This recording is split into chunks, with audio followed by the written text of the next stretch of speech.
Hello and welcome to All Stats Aren't We, a podcast in which Leeds fans cast their combined eye over goings on at Elland Road, giving scrutiny to the underlying statistics and tactical footings at work at Leeds United. I'm Adam Elliott, the deflected goal off Pascal Strauch of the podcast. Get Jakob Biel in now. And I'm joined today by the second deflected goal off Pascal Strauch. He's apparently never been good enough either. It's Thomas Hosty Kundell. It's not Martin. Tom, how are you doing?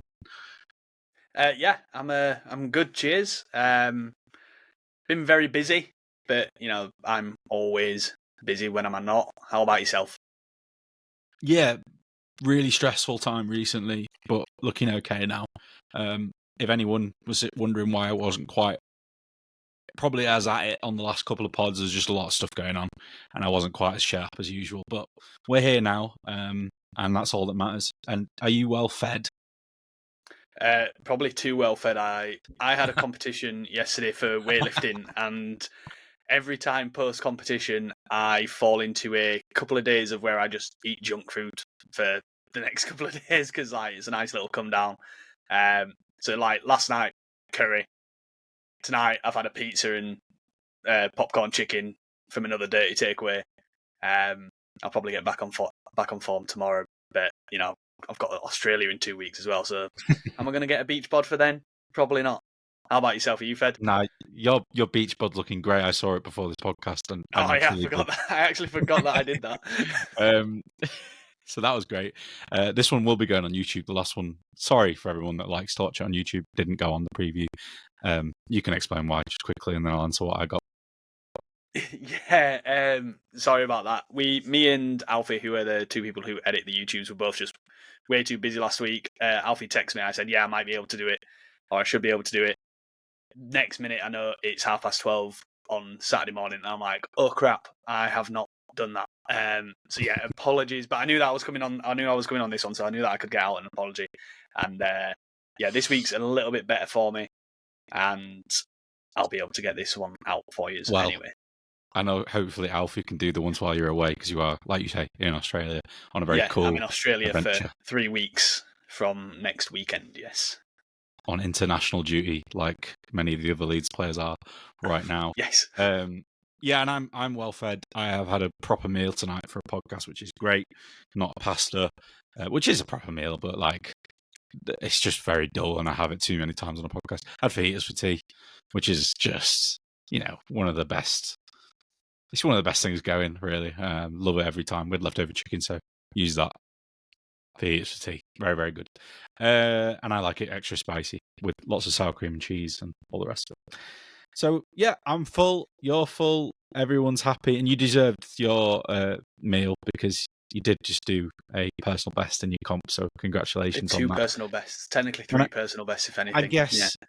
Well, I guess you missing the YouTube upload is worth it if you're going to get your PB. If you'd not, I'd have been annoyed. I'd have been like, oh, yeah, what's going on, mate? Yeah. All that effort for nothing. No, well, actually, no. We skip the PBs. Let's say if England don't win the Ashes and the tour that I'm on while I'm in Australia, if my team don't beat Australia, then me not uploading the YouTube was for nothing. That too. I think it's both. Anyway, is there anything to talk about other than there's been a few injuries? I don't know if it's that big of a deal. Dan James is out from 4 to 6 weeks, it seems, which is a bit of a blow. The interesting thing for me was Carl Darlow today spoke with Wales, and he kind of spoke about. He was a bit coy. He was like, I don't know how much I can say about the injury, but he's going to be okay. But he did mention that he basically said it's the best outcome given how scared we were at the start, right, from when it first happened. So that's good, obviously, because it brings us back a player. But it does actually make me worried that is it one of those where something could occur later down the line because of this injury initially, and they've kind of tread it as being this first one. Is it going to weaken something if we rush him back too quick?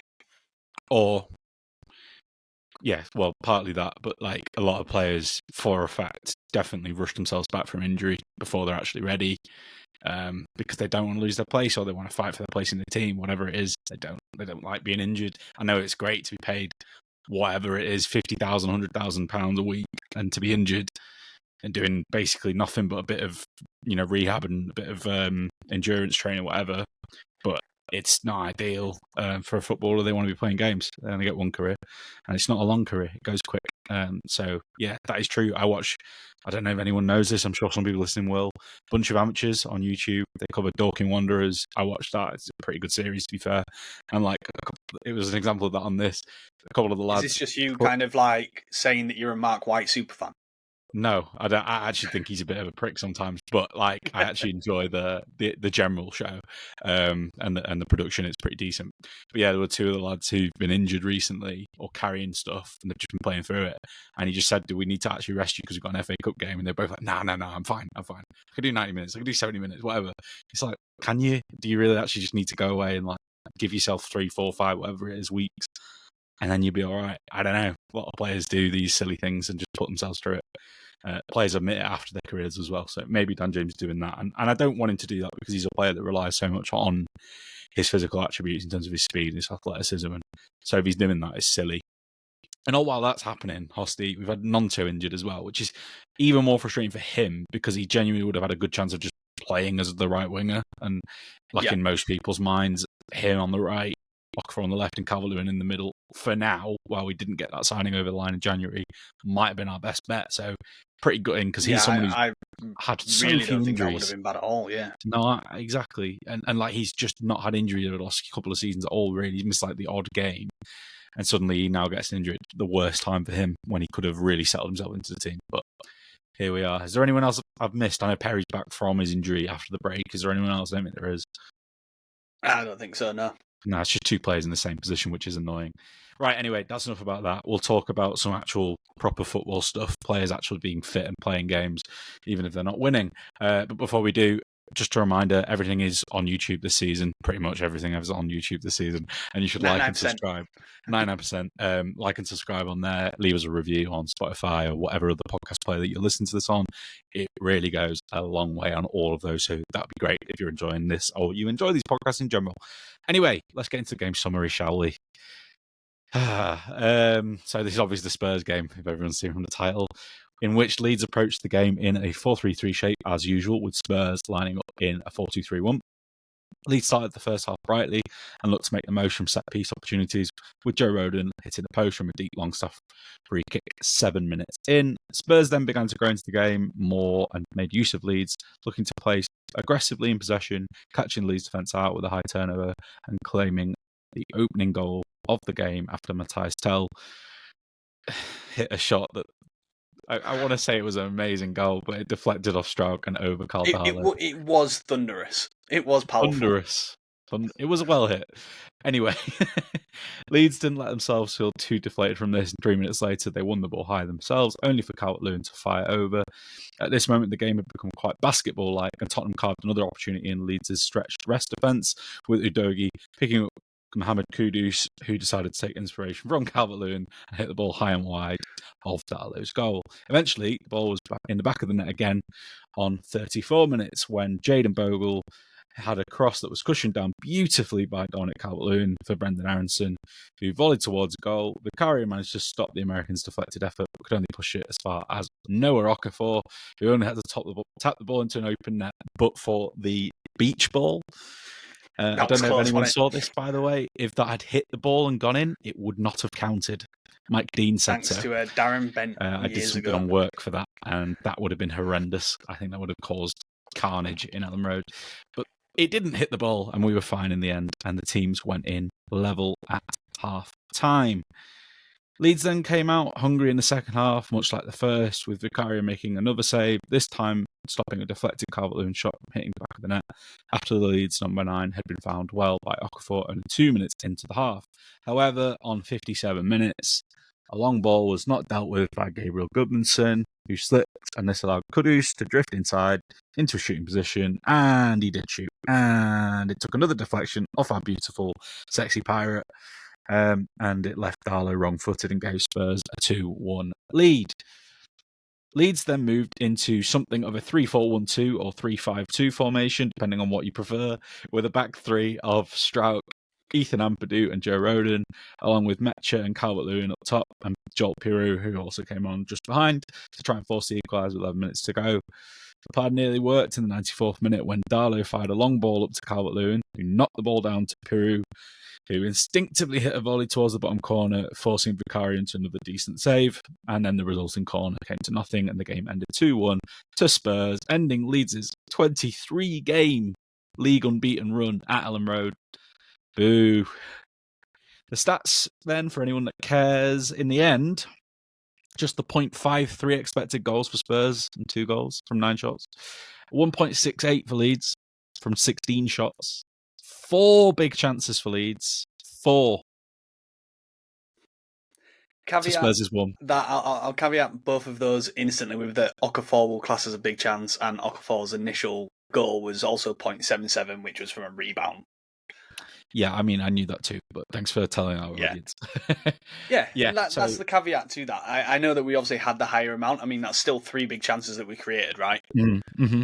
So that's the key thing to take away. I'm just pointing out that 3 big chances in 0.98, and I don't know what FOTMob classes are, or SofaScore, whichever one this is from, classes are 0.2 and above. 0.2. I think so. So that's 0.6. So then it's basically 0.38 from the other 10 13, shots. 12 chances. 11. Yeah. Cool. Which I think is about right. Yeah, and we're going to talk about all of that probably and more now. So let's get into the interrogation, where I'll ask Hosty some questions and we'll discuss things in a bit more detail. So, like we say, 23 league games over. That is 384 days unbeaten at Elland Road in the league. Obviously, there was the Millwall defeat in the Cup, but who cares about that? So, Cup football's not Hosty, real football. we've just been talking about expected goals there. So do you think that this was a genuinely fair reflection of the way the game was? Do you think that Leeds were the better team? Do you think that Leeds had the better of the chances and that the XG is actually reflective of that? I think it's more reflective of it that we had the better chances. I'm not sure if we were per se the better team, if that makes sense. We spoke there. Calvert-Lewin had 2 chances. That Joe Rodon header, it's not a big XG chance, but you look at it and you're like, it's a big chance. The one which hit the post. Yep. I think before that, you also had Stack's shot from the set piece from the kind of the old set piece from the noughties that they tried to do. Iron Robin against Man United. Yeah, I always think of it as it being some Beckham pinging it to Paul Scholes for scum. That's as well, which I remember. I prefer a goal against Man United.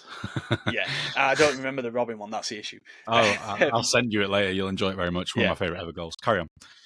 And at first I remember thinking after the game on Saturday, I was kind of like, probably should have preferred a draw. I'm not entirely sure if we did enough to win. And then when I watched it back, I was like, we should have probably done a bit better with some of these chances. I can't remember what chance fell just before it for then that Stack cross, which was just dying for someone to get on the end of at the start of the second half as well. I think it was that might have been straight after the Calvert-Lewin early shot in that second half. But yeah, we created some decent chances, but by pure force. Again, I don't think it was really through much repeatable patterns, apart from basically crossing it from deep, trying to find Calvert-Lewin for a knockdown, right? That seems to be the repeatable pattern that we're If only trying we at had the moment. Trent, man. He loves that deep cross. Bogle's got it down all right, in my opinion. Yeah, I agree. But I think that when... just another one. Yeah, anyway, I think when it came to us trying to force it even more, we maybe didn't use that enough, and I think we might get onto that later. Yeah, we will. That we didn't try that, or Jack Harrison just seemed to forgot how to play football again. He had one of those days where you're thinking if Jack Harrison is on it when he comes on, it could be really good for this game, and we could get something out of it. What we know he can do at his best, he can do in this game. In his best role off the left. Yeah, and the fact that when he does that, his delivery can be good and stuff like that, right? And none of that was there. and usually his control's good. Wasn't there. it was just one of those for him when it came on, and that meant that kind of push in the last 10 minutes that we just spoke about in the summary didn't quite come to fruition. But to answer the actual question, is it a fair reflection of the game? The underlying numbers probably are. Well, the underlying numbers really are. Is 2-1 to them a fair reflection? No. Probably should have been a draw, because I feel like what Spurs did when they tried to do... Spurs executed their plan pretty well, basically, given the players that they went out with. And yeah, we probably didn't execute our plan as well.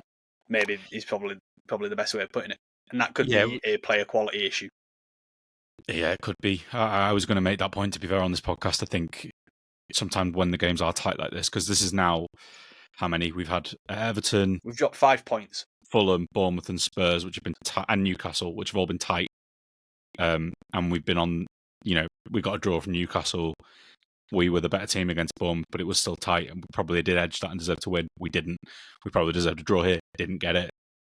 Okay, Everton could have been a draw, could have been a Leeds win, somewhere in the middle. And I know that deserved a draw at Fulham. Retrospectively, at every single result is probably not the right thing to do.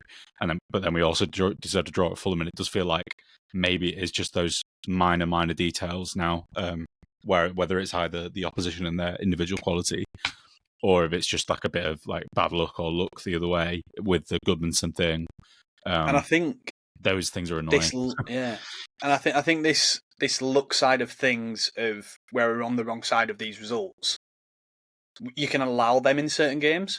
Yeah. But we need more of where we have the Everton and the Newcastle game where luck goes on our side. At the moment, we're probably sitting 3-2 on that. Yeah. And we want to be the other way around, 3-2, right? So ideally, but I'd honestly just take the level. 3-2, 2-2. Yeah, and I'm looking at it and I'm going, yeah, okay, we've been unlucky. I can accept that we've been unlucky. We've looked really good, and that's really good that we look good. But how many times can we have that unluckiness? Yeah. That lack of luck. That lack of luck by the end of the season and get away with it. And like, at what point do we start? I'm not concerned at the moment, but if they by the end of November we're still sitting at like the same ratio it's happening, like maybe we've had 4 go our way, or end of December we've had 4 go our way, but we're 6 down on the other side. Yeah. It could be looking nerve-wracking. Yeah, it can catch up to you, so it's something to definitely bear in mind. And it might just be like, it might genuinely be the main thing being individual quality, and Spurs had a bit more. And Kudus, even if it deflected, he takes a shot, and it's a decently struck shot, even if it deflects and it goes in. Same with Tell. Maybe that's all it is. Maybe it's just a bit more quality in those moments. We had the one with Peru. Maybe if on another day, if Vicario's unsighted, maybe it goes in, or maybe it deflects off one of the defenders and goes in. But we didn't get that, Yeah. So that ends up just not going our way. Those sorts of moments might go forwards, like you say. Yeah, because I think maybe... Go on. That Calvert-Lewin shot at the start of the second half took a deflection. Yeah. And Vicario saves it, right? And it's like, he's put it the other way. Yeah, he's going the other way. And he saved it with his foot reactionally. And yeah. There's been a lot on Calvert-Lewin. I'm going to tangent here just for a second. A lot of talk about Calvert-Lewin. He's only got 1 goal, obviously, the one with his head. I was just having a look at his numbers today. He's put up 1.3 expected goals. So he's not like miles below that. But his post shot is like 1.7 or 8. So he's actually like, his shooting's actually been okay. He's been a little unlucky just based on that anyway. And I know that's not everything, but that's frustrating. Although his header is a huge chunk of that. It really is. It's like massive, a goal that he actually scored. But still, his shooting's been all right. So he's a bit unlucky. And that was a good save. That was a really good save, I thought. But yeah, the reason I wanted to ask about this is this next question, which I guess I'll go first with, which is about actually the expected goals tally for Spurs and how poor that looks on paper, the 0.58 or whatever it was that I said a second ago.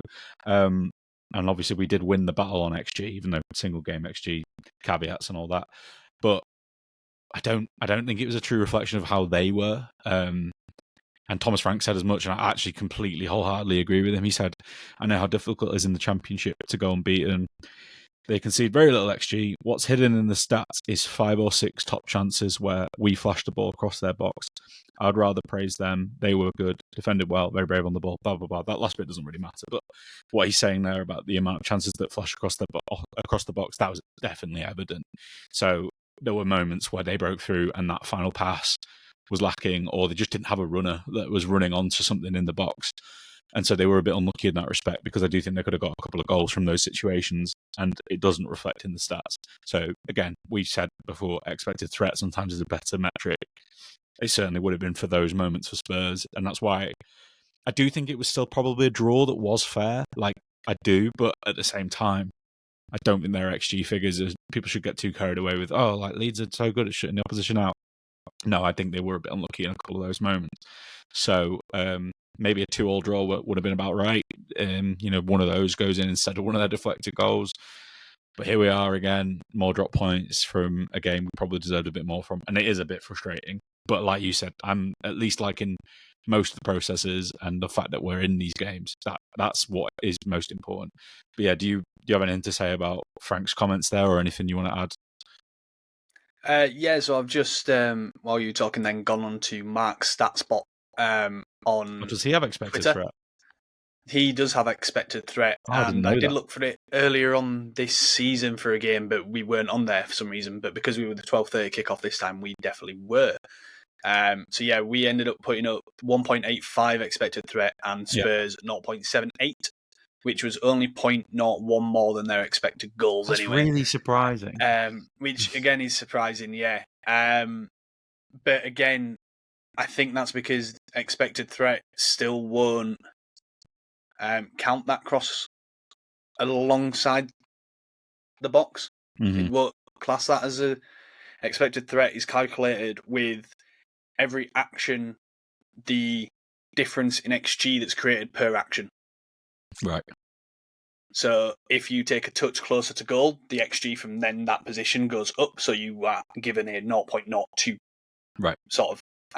So if you then pass it backwards, you're given a minus 0.3 sort of thing in your expected threat. So that's kind of how expected threat fluctuates, and it's why it's often similar to what XG is.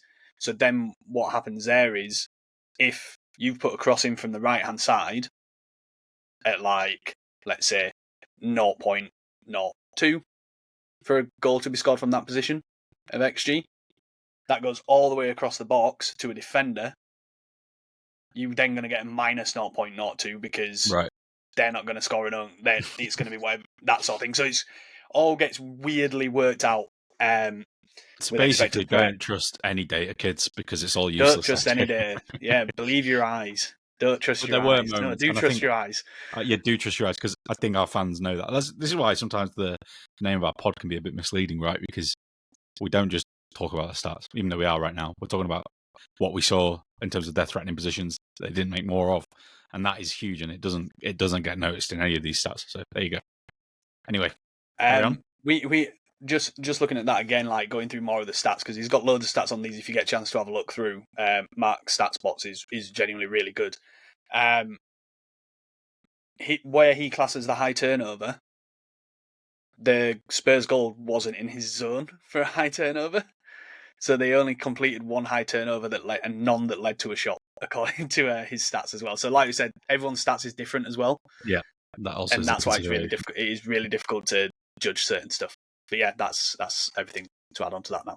Cool. Next one then, I wanted to talk about the opening 20-25 minutes, because in the Discord, in our admin chat, I was bricking it in the opening 20-25 minutes, essentially because I just felt like they were getting through us every single time.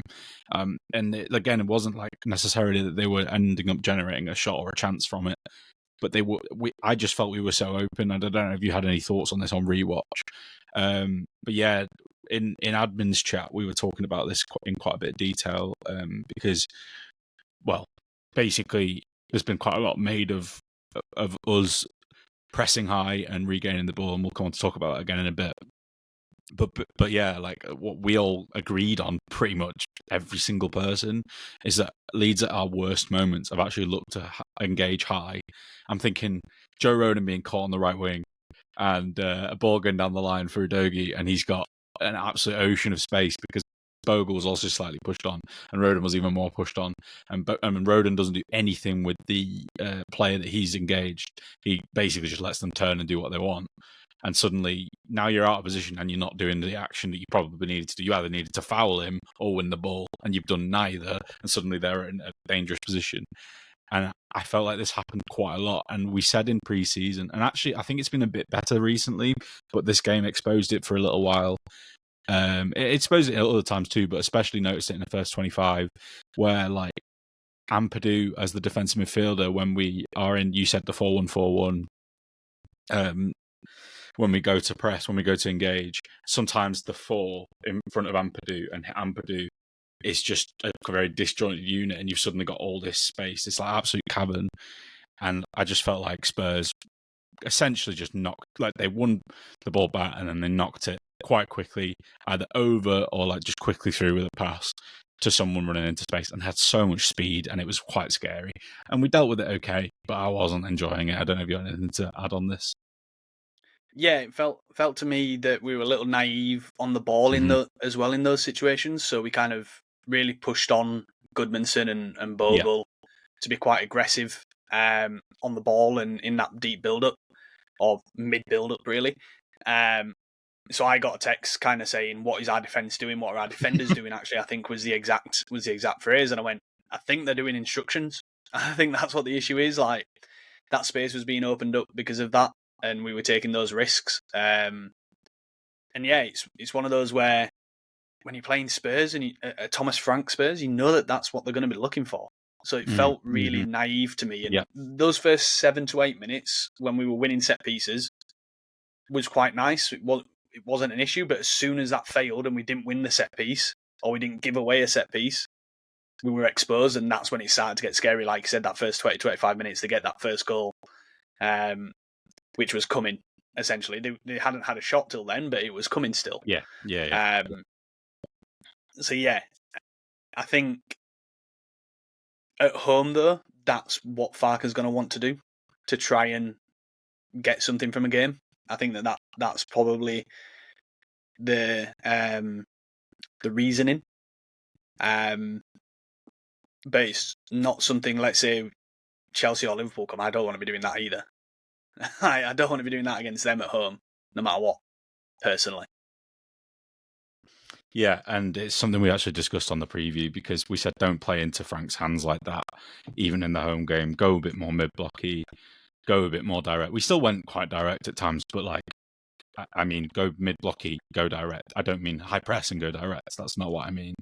But if you go mid-blocky and go direct, and then you counter press from those mid-block situations and swarm around the ball after that with your 3-man midfield, which is like, honestly, I said this on a recent pod, but that 3 is one of the most physical midfields in the league. And there are a few more than, but like, it's up there. Like, it's very good. It's very tenacious. Very good out possession players that thrive in those situations. Like Stack, some people are disappointed with what he offers in possession, even though he's probably the best on the ball of the 3. But really, his strengths are out of possession. They are, and like, so are Longstaff's, and so are Ampadu's. And I was looking through tackle interception, recovery numbers today, those sorts of things, and like, it wasn't that surprising to see a mixture of Jadon Bogle, Stack, Longstaff, and Goodmanson right at the top of a lot of these for us, because they're all keys for it. And I don't know why we don't mid block and counter press from those situations more. It just makes more sense to me. We haven't got the midfielders to possess the ball too much. So, like you say, you're pushing forward the fullbacks and you're trying to take the game to them. You're trying to high press them out of possession, and you're trying to engage them in possession with lots of players forward. It's in the 3-1-6 that we sit in. I don't know. It wasn't great. And like, obviously they score and then they're not quite as aggressive, but it was still like, I didn't enjoy that for the first 25 minutes. And then obviously it got a bit better after that. And then, so Joe Donahue pointed this out today. It was an interesting one. We love Joe. He said, Leeds' pressing in the final third of the season has been particularly impressive, despite general standoffish approach. One of the Premier League's best at winning the ball back and producing shooting opportunities from it. That's on fire. Finishing isn't. I don't know where we are in terms of the ranking. It's one of the highest. I'm not sure either there. I can't remember. I didn't actually click on it. Sorry, Joe, if you are listening. But like we said in Amman's chat, and this was before Joe did this tweet, this was like on the weekend game, all of us are in agreement that actually our worst moments are when we look to engage high. Just like, it just doesn't, it doesn't make sense for the setup of our team. It didn't make sense for the setup of Spurs. They are a team that will have struggled more if we'd gone more direct. A couple of their centre-backs, like Van der Ven's tall, but he's not incredible in the area. He's just decent, and it would have just made sense to go long. Like Romero, he acts a bit of a hard man, but as people pointed out, he's not actually as hard as he probably seems. I just think it would have made sense. I don't think it's even that. You can probably get into Romero's head by being aggressive with him. Like, that's when he becomes the hard man, because he's a whiny little bitch, essentially, within himself, and on the pitch. I think it's interesting because the Mark StatSpot had us as 5 high turnovers, and 3 of those turnovers led to shots, right? So I think when we get it, because of the other players that we have around it, and like Longstaff isn't afraid of taking a shot from distance, Stack isn't afraid of taking a shot from distance, Okafor can usually get something out of there. Aronson or James will shoot from distance because they're idiots, right? Like, and that can potentially make it misleading as to winning high turnovers and shooting and creating a shooting opportunity and creating a chance. Because then, as we say, when we don't win that high turnover, we're very vulnerable, and that's when we're at our worst. So the numbers can, again, all stats aren't we telling you, the stats are kind of misleading on this. Bit noisy. Yes. How the bit that you don't see probably from those stats is how many high turnovers have attempted, how many duels do we lose in that third. You need to look at that in comparison of how many we win. Which if I'd seen these questions prior more than 5 minutes before we started the pod, I might have been able to go into it. But that's because I had today off as well because of my comp yesterday. But like, they're the sort of things which, when you're looking at stats within football or within any sport, you kind of have to take the whole stats board and try and put into context everything that you can, rather than just isolating one and going, this says this, so that's what Jesse Marsh did. Jesse Marsh isolated one thing basically and said, this is my whole philosophy. And we all know that that's it. And that was winning the ball in the third and shooting. It was doing that exact thing. So yeah, I would have liked us to go more direct as well than try and win the ball high up. I don't know if the question's coming later, or do I talk about that sub issue that I mentioned pre-pod now? It's coming later. It's coming later. Is it coming later? Yeah. You're in for a treat. And the next question I've already answered, but I'll ask you, which is, would it make more sense to be then more mid-blocky and then counter-press from there rather than high press? And why would that be better for us? And I'll just quickly say a few of the things that I've picked out from the group chat before you answer. I won't name names, but one person said, I would have liked us for us to go more direct and destabilise them more, because we just made it so easy to sit in their block. I genuinely think that Leeds are at their best when we counter-press into transitions from an attacking point of view. You can probably guess, some of you listening, who that said that. But yeah, I agree. Like, we should be leaning into that more, and that's what we were saying in there. We have gone more direct this season than last. We went over this in the last pod, but like, we should be leaning into this way more. If you have a Tanaka, who's a pretty good player out of possession anyway, but he's also a bit more kind of guile on the ball. I get if you want to possess the ball a bit more and not go quite as direct and play it a bit more and use him basically and his skill set a bit more. I get that. And then if you lose the ball, then high regains and counter press from there, fine. But when it's the 3 that it is now, I think profiles make more sense to be a bit more mid-blocky. Sorry, I've gone into a lot of words there. Go. that midfield 3 are 3 of the best players for winning a second ball, in my opinion. Yes. In this bottom half, without a doubt. 100%. 100%. Right? Stack and Longstaff, if not probably the top 2 in the league, maybe, at winning a second ball. I'm trying to think of who else is really good at winning second balls. In the bottom half, I don't know. I can think of a few in the top, but not in the bottom. Go on. Yeah. And like, what we said this pre-season when we were making these signings, we were like, there's a vision, we can see it, it's It's going to be ugly. It might be ugly. It might be more direct, but it's going to be effective because this is what what it looks to me the club have identified as being how are we going to stay in the Premier League? What players do we need to recruit? How do we need to play? And yeah, we're not utilising that as much as we could. The way that we're still playing is as if we don't have Dominic Calvert-Lewin up there. It's as if we're still stuck with Perot. Yeah. As the lone striker. Which also, just as something I picked up on the rewatch, I'm sure Brynlaw said that Perot was coming on to make his Premier League debut. And he 100% started against Everton and came on again. And against Arsenal. And against Arsenal. Yeah. Which was part of the problem that day. Yeah. Yeah. Wow. Oh, poor Bryn. Yeah, anyway, you're right. We're like half leaning into it, but not fully. We need to lean into it fully. And like, it just played into Spurs' hands. It really did. They could then just sit, soak, and then they could look to hit us in transitional moments from there. And obviously, not all of them paid off for them, but a couple of them did. And so they scored a couple of goals from them. So, yeah. Right, let's talk about subs then, because you did want to, and it's now here. Did you like them first? Because I'll just go with Harrison. Like, I actually do think he made some sense. He's a left-footed player playing on the left as either a left wing-back, left midfielder, whatever you want to call it in that formation, who is, okay, a bit of an inconsistent crosser, but probably one of our better crossers still in the squad because we don't have that many good ones. And we had not one, but two big men to hit in the middle. And we had a player that's a bit deeper who's a good finisher. So even if you get the cross wrong and the ball comes out, you've got a player there to pick up the scraps and to get a shot away. And we just didn't use Harrison like that, or he just wasn't able to get himself into the game like that. But did it make sense? Because I'm sort of saying it did. I think these subs actually were okay. When we went to the 3-5-2, if you want to call it that, or the 3-4-1-2, we did that on 79 minutes. And yeah, I got it. I was like, yep, you've moved Harrison to left wing back. Cool. It'll do because we've got 10 minutes to go. Let's just go for it. You're not starting him there. That's fine. Dropped Ampadu into centre back. Cool. Get it. We've got DCL and Metra up there. Perfect. You've got Perot. Awesome. Perot's going to feed off scraps from a long ball up there.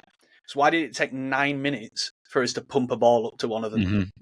I noticed it in the game. I remember screaming live, being like, why are we not going long? Go long. And what we were doing is we were just passing it around the back. Yeah. Spurs sat a little deeper, so we went, oh, we'll carry. We went into championship mode of we just carry it. We don't need to. Maybe that was the issue. Maybe it was a force of habit from last season of that's what we always did. And then, once we did it on 88 minutes, I think we did it again a minute later. 93 minutes comes around. That's when Calvert-Lewin drops it into Perot for the volley. We then attempt it again just before we get another last-minute corner. And it was like, why haven't you been doing this for the past 10 minutes? Why haven't you lent into it? And speaking now, as I've just said, we went into championship mode, is the first time I've gone in my head, oh, that's exactly what happened. Yeah. We had Rodon, Ampadu, Strauch, who all did this exact same thing last year when teams had to sit into us to try and hold a lead or to try and not let us score at 0-0. And it wasn't lump it up to the big man because we had Perot up there. But we never made use. There was two of them. Yeah, there was one time Mecha made a run down one channel, Calvert-Lewin makes a run down the other, and Strauch turns or plays it short to Goodmanson or something like that, Harrison, sorry. And I was just like, what are we doing? Like, it's 82 minutes. We've got two strikers who are really good at holding up the ball. You're saying there's more reasons to drop Strauch? Oh. Yeah, more reasons. No, it was just... And, like, there was one moment when the ball went up to Calvert-Lewin and he brought it down with his back against the defender, trapped it in his feet, turned, and I can't remember who he played through, and I was just like, why are we not utilising this skill set more? We don't get the goal without Calvert-Lewin doing it. No. And I wonder how he felt watching it. Like, he's probably thinking, just go along to me. He's probably thinking it. He's probably thinking, just do it, and I'll try and do something with it. he must have been so frustrated in the dressing room after. He must have said, like, why lads did it take that long to start doing long to me? We created a couple of moments from it. Why? It doesn't make any sense. But yeah. But did it generally make sense to do it from Farke? It's just we didn't play it right. So like yeah. So the profiles made sense in the positions, but we just didn't play the tactics right. Yeah, and I think some players are maybe still playing within themselves from Farke's instructions, and what I mean by that is the camera showed Farke giving Harrison instructions during before he came on, and the instructions to me, given the hand signals that Farke was doing, was very much be direct, go, run at them, Yeah. go forward, get the ball forward. I just feel like Harrison didn't do that, or at least when he tried, he did it from when he came on the right hand side and gave the ball away straight away by trying to turn it around the corner and just passed it to Paulinho.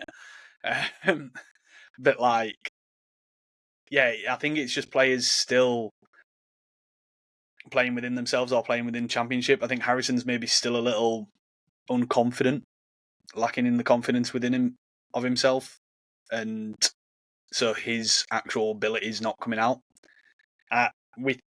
We all know that he can have it. We've all sat here before and said his touch is fantastic. He's got good, decent delivery. It would just be good if we could have someone on the end of them from open play.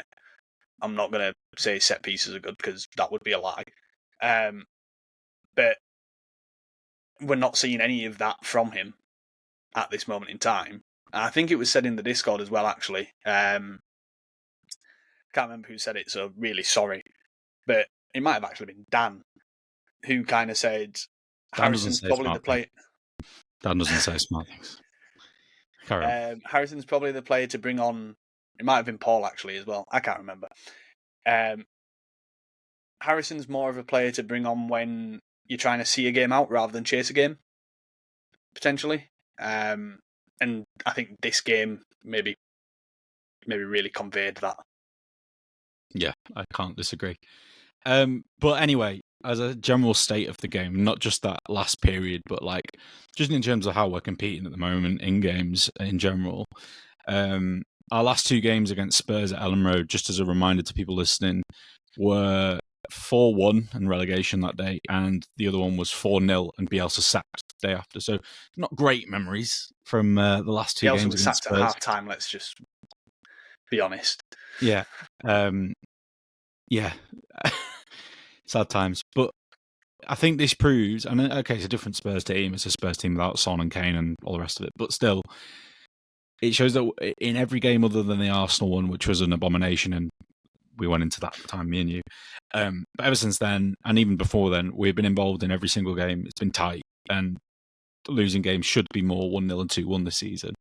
So how are we feeling about that? Are we feeling pretty happy with how Leeds are generally in games, even if there's things that we found that we're complaining?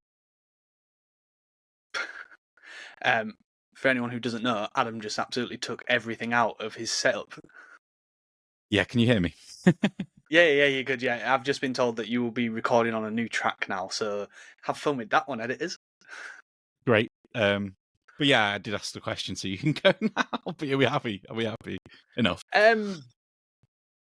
Yes, with the obvious caveat of what I was saying earlier on, that like we're losing every game 2-1 and 1-0, even whether it's a good team who we're expecting to finish in the top 6, or it's a team who maybe are only looking for top 10. Talking Fulham. I guess the big thing for me right now is any team that I thought might be around the bottom 6, we've beaten. You know, and so that's fair to say that we've only played 2 of those teams in Wolves and Everton, and we've come out 4-1 over them aggregately. And so maybe we should be happy that we're only losing these 1-0, 2-1 to these teams that are established, aren't in danger this year. No one thought they were going to be too bad this year. I mean, Everton look like they're actually going to be okay as well. So, yeah, I think if we lose 1-0 and 2-1 in a similar close way where it goes unlucky against your Burnleys and your West Hams, and which we'll get on to maybe a bit later on before the international break anyway, then I think you're worried. But if we continue to lose 1-0, 2-1 to, let's say, while picking up the odd draw, like we did against Newcastle. And But, Bournemouth. we lose, and Bournemouth. We lose 1-0 to Brighton and Palace. All right, it's fine. But then we carry on beating those teams around us. I think it's going to be okay if we beat the teams around us and pick up points elsewhere against the other established teams. And and nick the odd draw. That's kind of what you wanted, what we all expected this season. I think maybe we've got to make sure we don't get ahead of ourselves just because that's what we do as fans. Yeah, actually, the caveat on this question was going to be that we're in a crucial run at the moment. We have kind of been from the start, but like it feels particularly crucial all the way up to when we play Villa. So we've got Burnley, West Ham, Brighton, and Villa in the next 4, and then after that, it's Liverpool, Chelsea, City. I can't remember the order, or it's City, Chelsea, Liverpool, Chelsea, City, whatever. It's those 3 in 7 days. In 7 days. So ideally, by the time we play Villa, we get a few more points on the board, like especially those West Ham, Burnley games. But like you say, in a decent position in terms of the performance levels against most teams, even teams that, like you say, are established, and then the wins against teams around us, or that should be around us. It's been really good. Points at home as well, even though we lost this one. They've been decent. Performances at home have been a bit better as well. So, yeah, I think we're in a good position. Obviously, the expected points models now have a bit more data to them. Optus has us 10th. That's not bad at all. Even with a couple of easier games within that, it's not bad at all. We still played Arsenal, Newcastle, and Spurs, and they're all in the Champions League this season. I know Spurs finished 17th. Before anyone says anything, I know, but they're in the Champions League. And Tottenham has us 11th similarly. Both around almost exactly 0 expected goal difference as well. I checked earlier. Both of them like very, very close to it. I think they're both just under. It's like marginal, and that's really positive, I think. So, and then the other one to point out is Opta. They had us on to get relegated this season, going into the season in 19th. I still disagreed with that at the time because I still don't know how they did. Yeah, I don't know how we were lower than 2 teams we came up with, even with Sunderland's recruitment. But we're now actually 17th, and we have been for a few weeks now. I think we were 16th at one point. We've dropped to 17th now, and they're projecting us to get about 40 points. Okay, it's not the be-all and end-all to see these things, but I think it shows that we are in games, competing in games physically, and even just from a competitive standpoint, we're involved. We're not like totally out of the game. Like we made Fulham a very, very dull game when neither team really had any chances, and it probably should have just been a 0-0.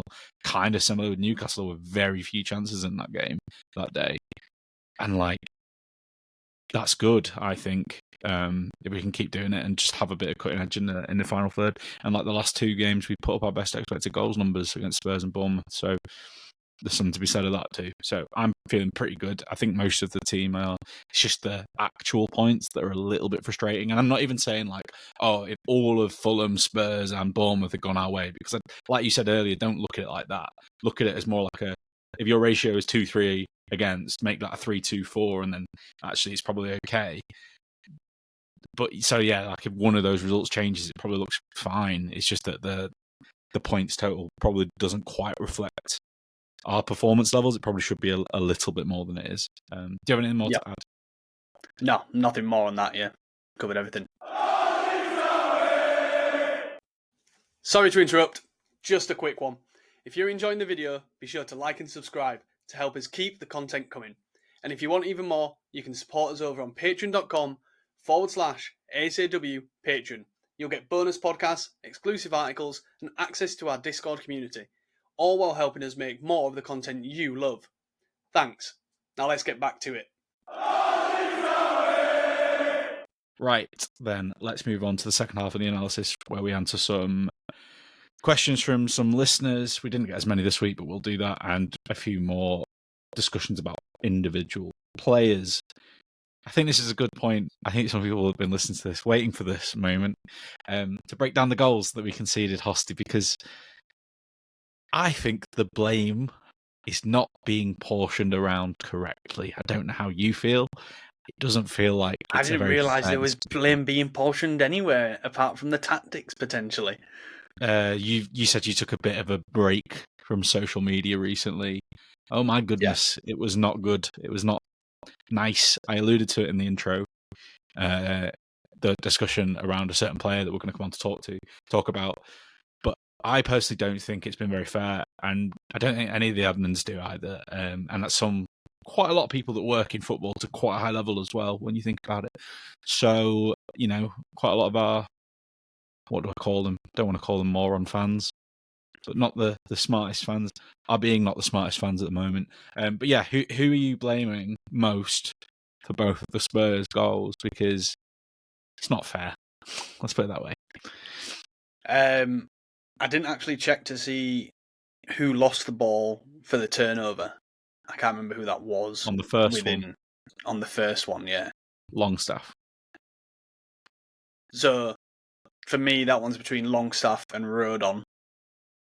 Because Rodon keeps him on side more than what anyone else does. Obviously, the talking point here is that there's been blame on Pascal Struijk. If I was to say anything regarding what Pascal Struijk did wrong, I think he went to block it with the wrong foot. And that's the only thing that I think he did wrong. I think if he goes with his left foot, the angle that creates and the way that would have been would mean he gets a little bit more on it. It gives it, the deflection isn't as fine and takes off some of the trajectory, or changes the trajectory a bit more and takes off more of the power sort of thing from the shot. Whereas because he went with his right foot, it kind of, the angle it created meant it just changed the trajectory of looping, but kept some of the power and gave it a bit of spin onto the ball. So that's the only thing for me. I watched it and went, you've gone with the wrong foot. That was the only thing that I thought. Everything else he did fine. He showed him down the outside, showed him well down the outside, to be honest. And then Longstaff comes in, gives him a bit of a nudge as well, which possibly puts him off. Longstaff comes in late trying to recuperate for that. And there's a little nudge of him doubling up, getting maybe a bit too close in the doubling up, which could maybe cause Struijk to have then gone with the wrong foot because, he's got that player there and he's just trying to get his feet right as well. But yeah, I do not blame Pascal Struijk for that one. And there's definitely no blame on Karl Darlow either. Yeah. Okay, so I'll say my piece. I think in those situations, and it's kind of the same on the second one, it's really difficult for a centre-back or a full-back that gets put in that situation where they're isolated because they're not expecting their midfielder to make the mistake. And I know, like you say in football, like you've got to be able to react to stuff. You've got to be able to react to stuff quickly. Well, I agree with you. I think he did actually react quite well to it. He was up against someone who's a lot quicker than him, who's still also quite strong in tel. He's quite powerful for his age. He's only about 19, 20, but he's quite a powerful player. And he managed to show him down the line and make the angle worse for him.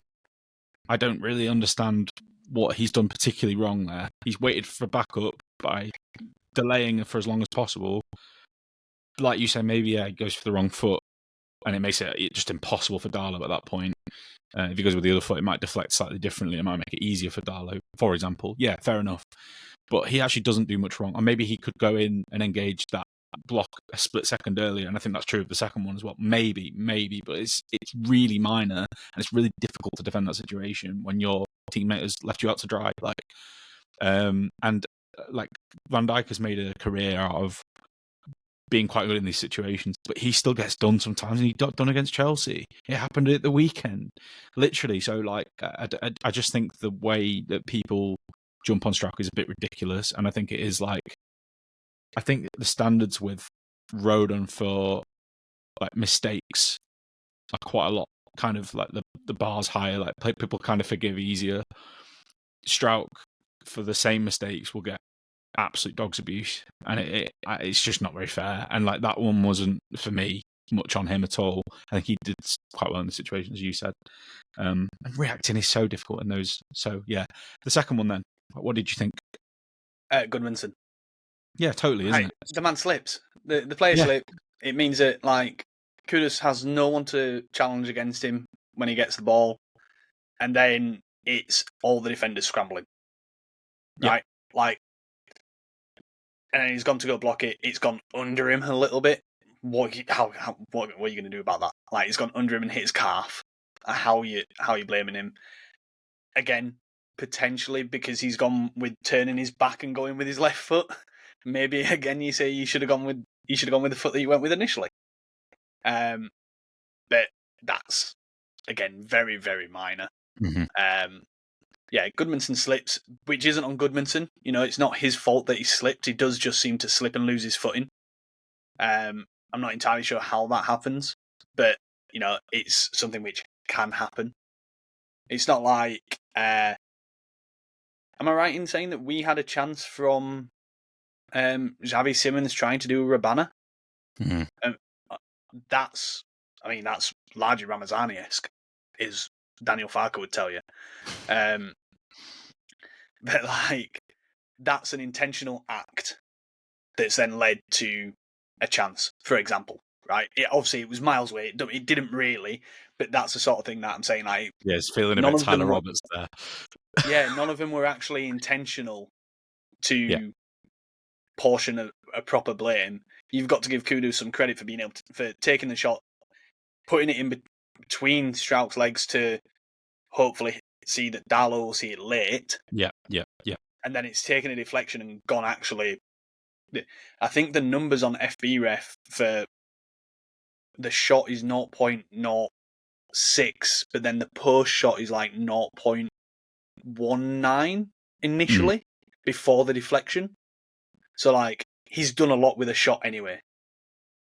And that's something we always have. As fans, you always forget that there's another team and there's other players who are doing stuff to create certain situations. Let's be real. I actually think there couldn't have been a worse player on the pitch for that to fall to from a Leeds perspective than Mohamed From Kudus. That position. Absolutely not. No, he's absolutely ridiculous. I hate to say that I profited really well from my FPL team because of that this weekend. Goal and assist. I'm top of every single league I'm in. So yay, and I'm 11,000th in the country. Yay, but it came at my expense of my team losing. Yeah, I'd always trade FPL points for Leeds points. Just for context, from what you were saying, you've set me up for the alley-oop perfectly here, which is Mohamed Kudus has the best take on numbers in Europe this season. His dribble success rate and his take-ons, he's completed 40.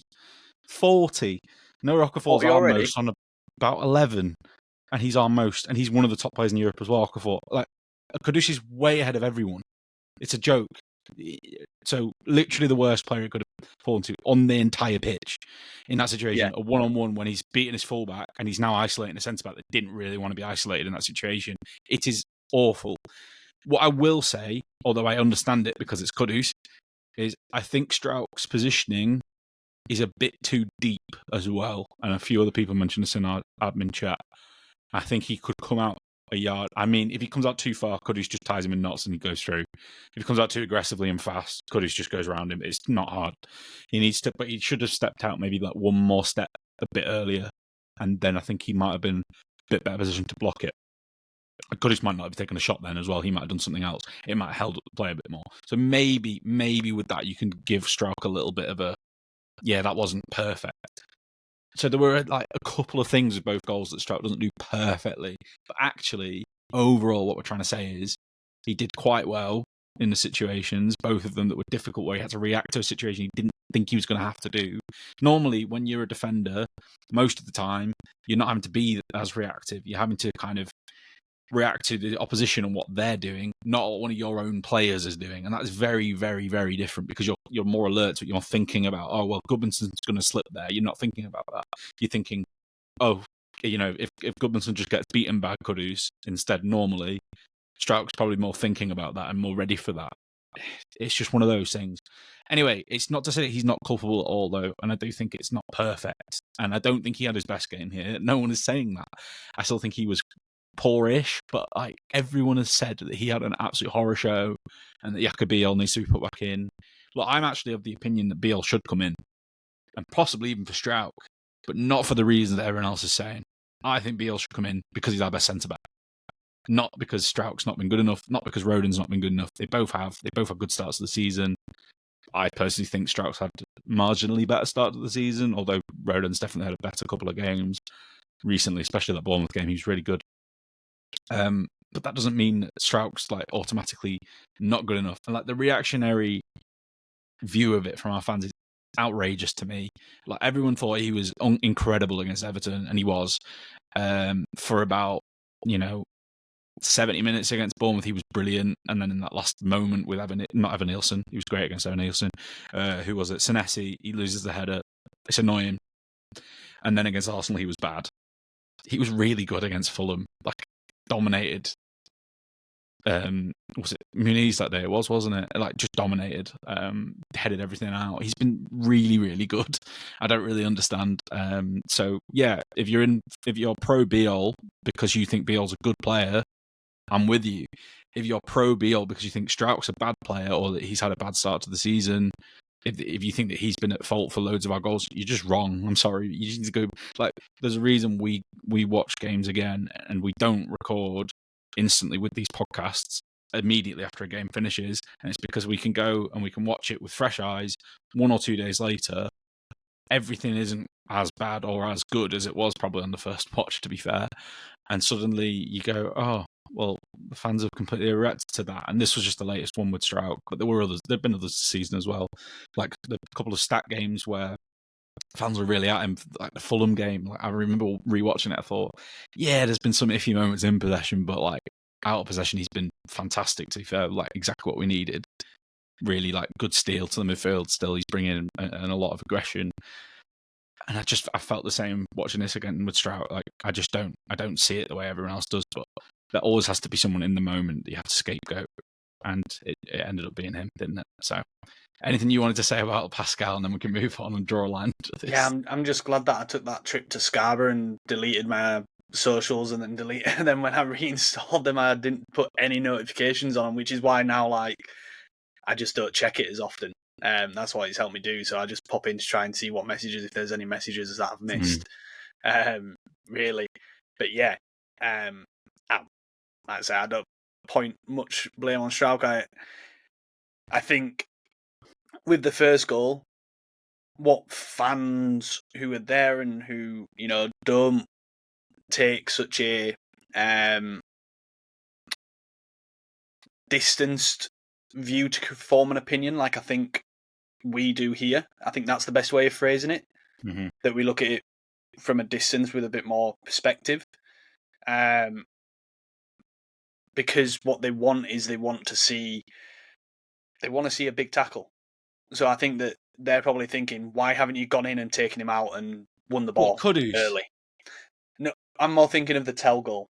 Still, even then. But still, I think he's done right. Like, you stay on your feet. You don't, like, the same people that I know that would say that would also be coaching their kids saying, stay on your feet, stay on your feet, stay on your feet. And it's like...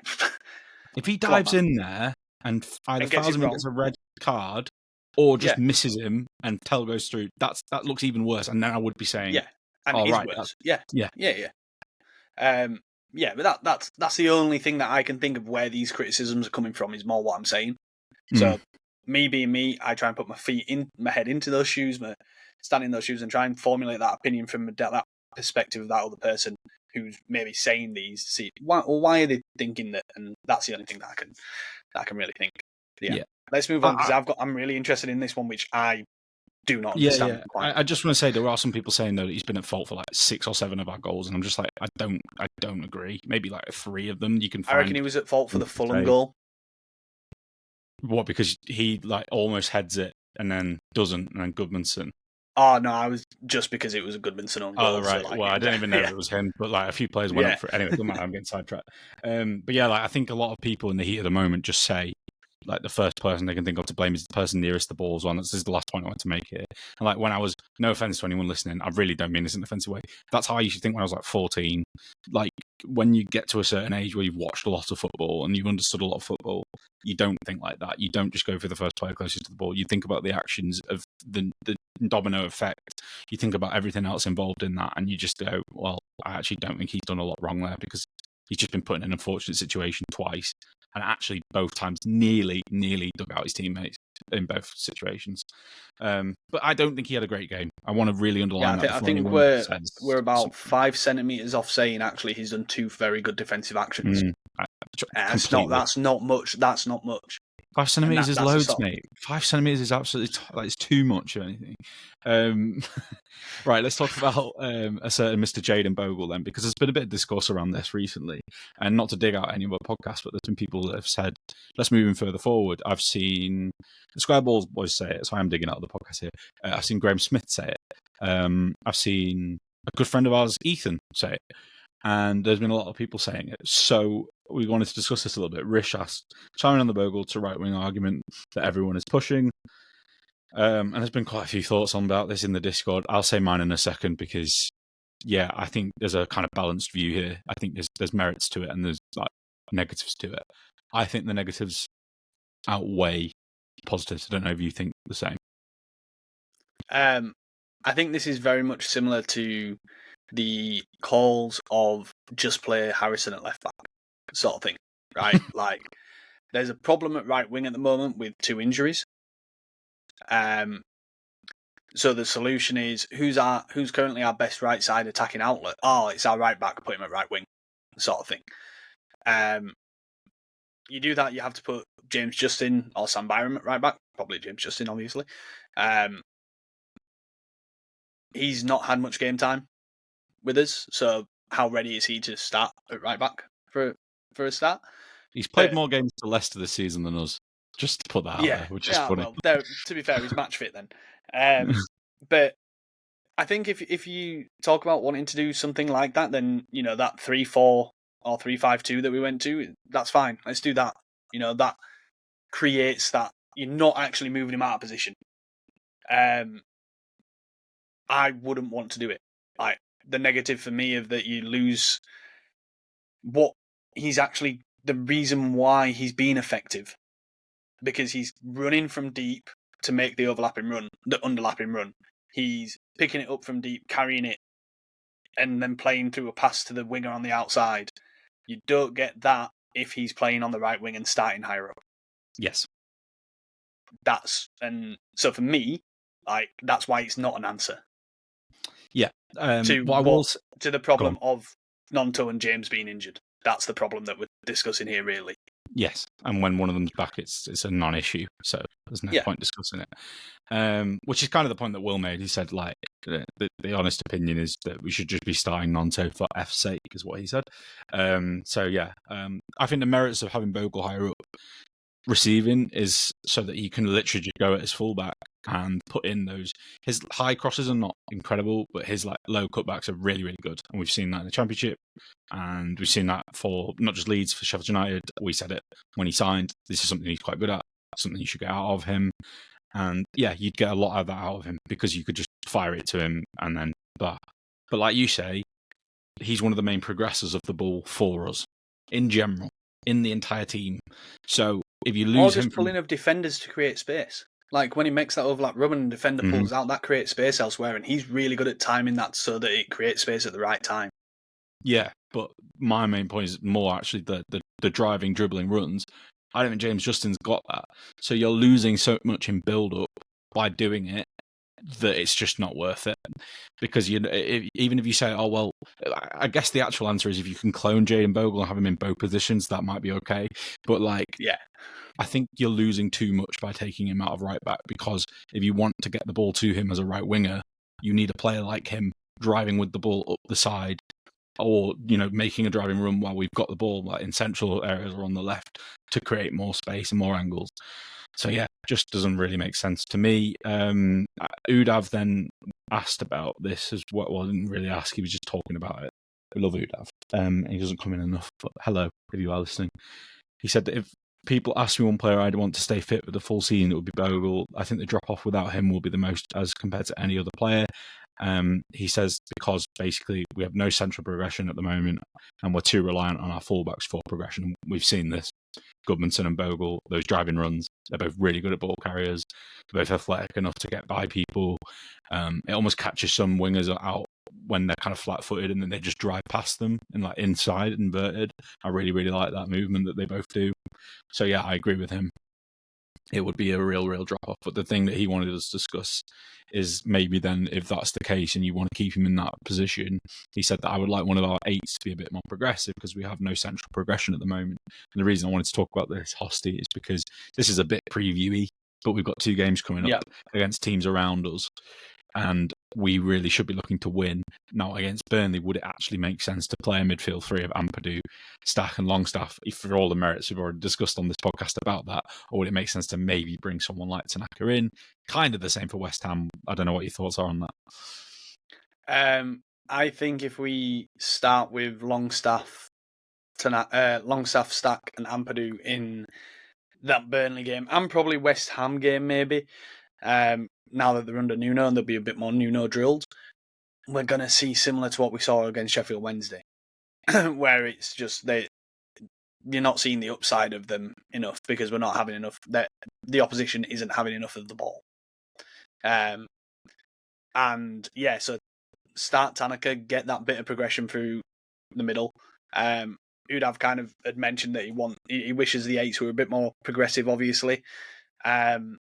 I think he also mentioned during the game that he wants to see more from Longstaff. He expected more. He wanted more from Longstaff with regards to progression.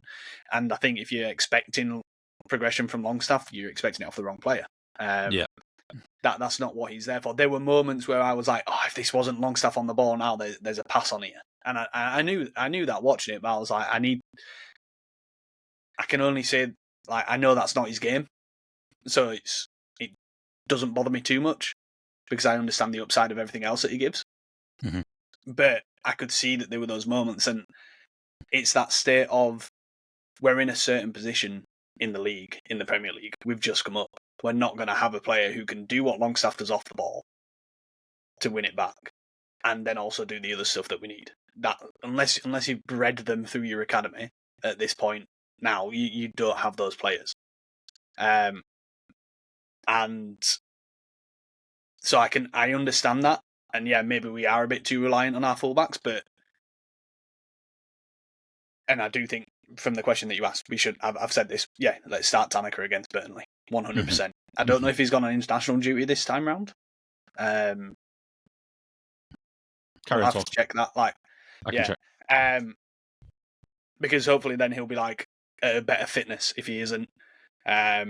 Or maybe if he is and he gets some games under his belt, but then he'll have long travelling.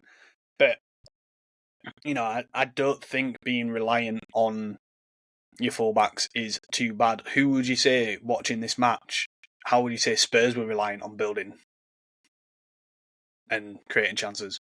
Because to me, it was just Xavi Simons. They didn't really have much else. The other one was high turnover. It was doggy driving. Doggy driving with it. Yeah. That's exactly what I was going to say. So, how many teams actually have multiple ways of progression and how they build up? Every team has a way of playing. Some teams build it through the middle and don't even use the fullbacks, right? You kind of you see where I'm coming from with this? Yeah.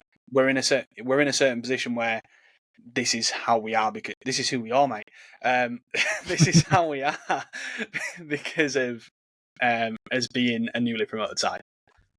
Yeah, it is. And there's probably is 1 or 2 profiles, like we discussed towards the back end of the transfer window, that we didn't get that would have really helped as well. Like Tanaka, it does solve some problems, and Nonto probably would as well if he's back, and hopefully he is back, and gives us something else. And I just really do think that at least one of those 2 players should start in some capacity if they're ready to.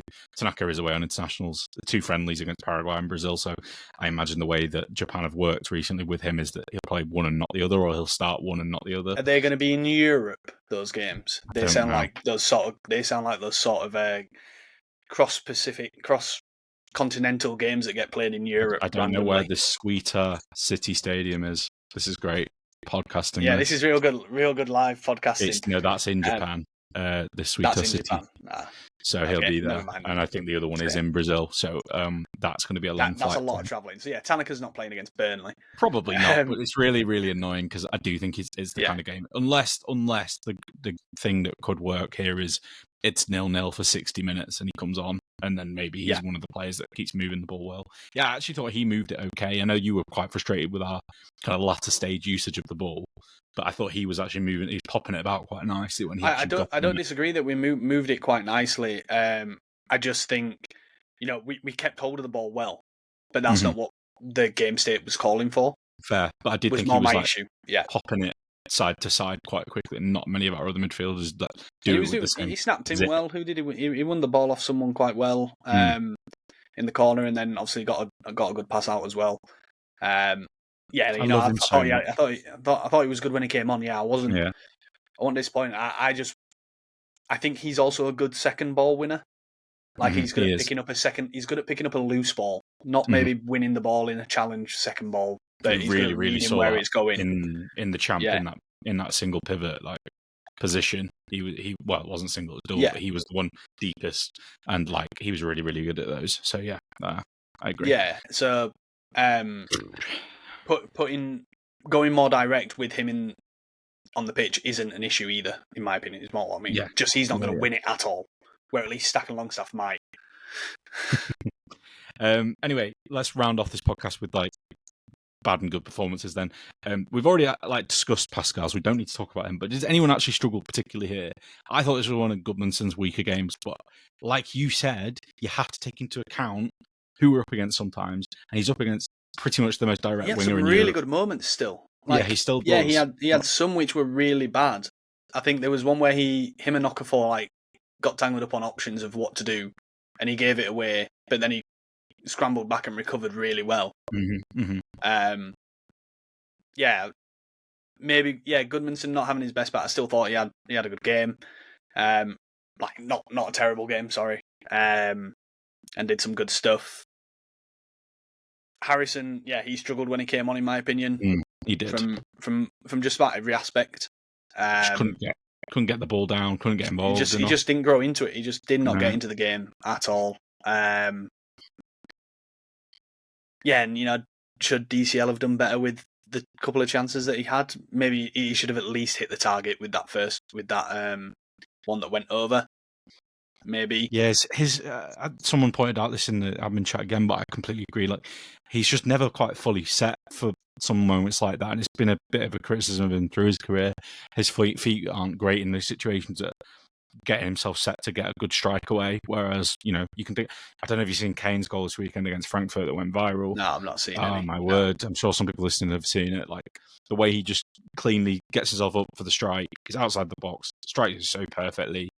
Outside the post, nestles in the corner, curls back it in. Really, really, really good goal. And he's been the key at king at doing that really for years now. Kane, he sets himself well, both feet to shoot. Calvert-Lewin doesn't do that. So yeah. Anyone else struggle? I think. I'm just looking at some numbers today. Bogle's got the most tackles and interceptions in the squad, and I think you're noticing it now. He seems to do every action so quickly at the moment, and really, really good. You need to get him involved in play as much as possible, I would say. Possible. I just went Dutch. So I thought he was actually pretty good, but then Stack wasn't quite at his best in possession again, but there's been a few games like that, but out of possession again, you get what you need. Longstaff and Ampadu were a bit sloppy, and we know this because of the first goal. I don't know. It felt like a game of a lot of 6 out of 10s, but not a lot above that and not a lot below. Man of the match now, then, I guess, to end on a nice note. For me, it was quite obvious. I don't know who yours was, and I'll leave it for now. But yeah, you go. Okafor. Me too. For me, yeah. I was annoyed actually when he came off, because he was really the biggest creative spark that we had. In fact, that I remembered the time that we're talking about when we went long to Calvert-Lewin and he brought it down softly and then played it out. He played that out to Okafor, and it was when you were talking about Strout getting out to Kudus, and it was just after Romero and Okafor had come together, and Romero kind of took it upon himself to go and make that challenge on Okafor in front of his right back, but it was a perfect kind of stepping out onto him aggressive in the right way. And stop, and that's maybe what you were talking about with how Strout could maybe have addressed Kudus. Yeah. But yeah, I thought Okafor had a really good game. On the other players who didn't, just because I saw that there was some people kind of saying he's good and a nice outlet. I just don't see it with Aronson. I'm not seeing what other people are seeing who are praising him personally. That's me. I just wanted to get that out there and on record so that people can mud me later whenever they want to. I think there's been a bit of discourse about this, and I completely agree with. I think it's because the bar is set lower for him than most players. So when he clears the bar or he just matches the bar that's been set, people think that the 5 and 6 out of 10 performances are actually 8s, and they're not. They're just 5 and 6 out of 10s. Yeah. If Roden had a performance, level similar to Aronson, but for a centre back, you wouldn't be saying the same. But because you expect a certain degree from Roden, and the expectations and standards are a bit higher, that sort of thing. That's what I mean. Yeah. And I think I agree with that. I think that's kind of what it is. But yeah, on Okafor, absolute shining light for the game. The fact of how on his toes for the reaction of getting that goal was really, really good. He's quick. He'd had such few moments. He'd had a few moments as well where he'd kind of obviously taken on Pedro Porro. And yeah, who have we got next? Burnley. Yeah, get me that Okafor versus Kyle Walker that we've all seen before. If you haven't, go subscribe to the Patreon because there's some little clips in that Okafor signing article that Martin did of Okafor giving Kyle Walker an absolute torrid time. I don't think he's been called up. He hasn't. He's fallen out with the Swiss national team. He's fallen out with the coach. Fantastic news. Sorry, attitude problems. Yeah, maybe. But yeah, that's brilliant news from a Leeds perspective because he hasn't played a lot of football over the last few seasons in terms of 90s, and we're suddenly starting to see him get a little bit closer to 80, 90 minutes now every game, and that's good. I agreed I wouldn't have taken him off, but I know why he was, because he is probably blowing quite easily at those points in the game. But like, he comes up with by far our 2 best moments in the match, which is the goal and then the pass. Well, not just the pass, the dribble and pass for Calvert-Lewin for that chance that Vicario saved really well. That's after Stack has won the ball back. Oh no, that's a different one. Yeah, that was just absolutely superb from Okafor, like committing the defender into trying to do something, beats him, drives into the central spaces. You think he's about to lose it, and then actually plays the pass at the perfect time. Just brilliant. It's just really, really good play all around. And I've really liked him growing into the season. He's got 2 goals in 3 games. He's our top scorer. It's not hard to be our top scorer because no one else has got more than 1.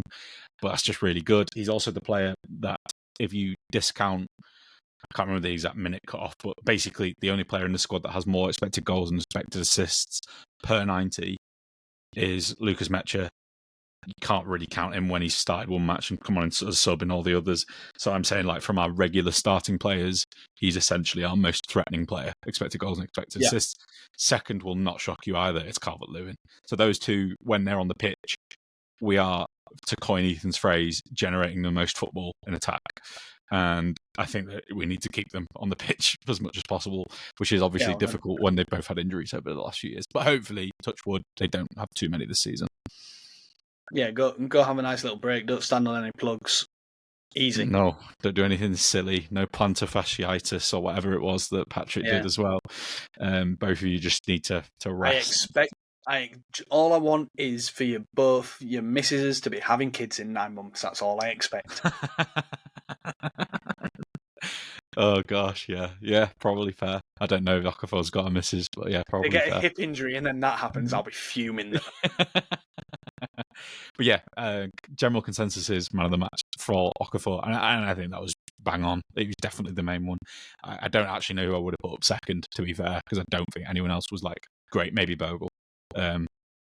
Yeah, something like that. It was just lots of 6s out across the board, but Okafor definitely was a foot taller than everyone else.